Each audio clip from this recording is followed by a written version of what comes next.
In this video, I'm going to teach you how to change pen pressure in Clip Studio Paint. It's a very easy process, so make sure to follow along. In this video, I'm going to give you easy to follow instructions on how to modify the pen pressure that you currently have set up on Clip Studio Paint. All that you have to do is open the application, and at the top left corner of the screen, go into File, and then all the way down, you should be able to find pen pressure settings. So as you can see, it is going to be this option here. By default, it could be bound to J, so you can press that button if you want instead, or just go into File and then find Pen Pressure Settings. Once you choose this option, you will see this menu that allows you to configure how you want your pen pressure to be. Keep in mind that for this video, I'm not going to go into too much detail about what is best for you depending on your preferences. I just wanted to showcase how you can find the menu.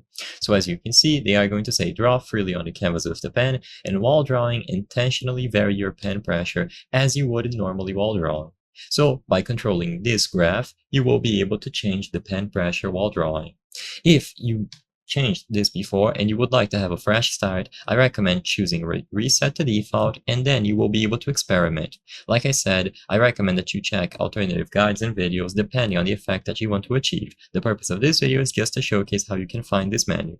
After you reset to default, you can control the graph. You can drag these lines here and the middle of the line as well to any of the points, and depending on how it is set up, you will be able to press a lot to have the desired effect, or press just a little bit, so you can have lighter or stronger lines. After everything is okay, it is going to be saved and applied, and you only have to do this once. If you are unsatisfied with the results, you can just open the same menu and change this as many times as you wish.